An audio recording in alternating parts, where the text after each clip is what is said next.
Welcome to Telugu focus TV. నేను మీ శ్రీనివాస్ రెడ్డి. దువ్వాడ శ్రీనివాస్కి డాక్టరేట్ ఇచ్చారు.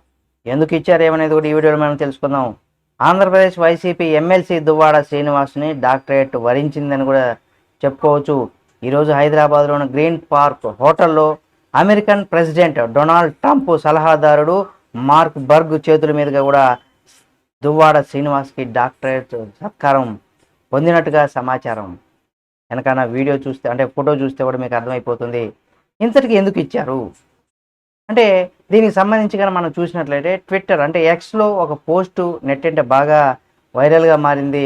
ఇక్కడ డే స్ప్రింగ్ అంతర్జాతీయ విశ్వవిద్యాలయం ద్వారా కూడా దువ్వాడ శ్రీనివాసు తన వృత్తి పట్ల అంకిత భావం, సమాజంలో విశిష్ట సేవలను గుర్తిస్తూ డాక్టరేట్ ప్రదానం చేసినట్టు కూడా ఆ ఫోటో నెట్టింట చక్కెర్లు కొడుతుంది. ఈ సందర్భంగా IIFA Indo Israel friendship association జాతీయ చైర్మన్ డాక్టర్ ఆడమ్ రాజు డెక్కపాటి, అలాగే రెవరెండ్ సల్మాన్ గుట్టు, మణిపూర్ నుండి కూడా బిషెష్ పోతన్, మాజీ MP Harsha Kumar, municipal chairman Saraswati, Divyala Madhuri, senior Congress నాయకులు అశోక్ గౌడు, రాజయ్య గౌడు, పల్లె వెంకట్ గౌడు, శంకర్ గౌడు వీరందరూ కూడా ఈ కార్యక్రమానికి హాజరయ్యారు. తెలుసుకున్నారు కదండి ఆయనకి ఎందుకు డాక్టరేట్ ఇచ్చారని కూడా. ఈ వీడియో మీకు నచ్చితే లైక్ చేయండి.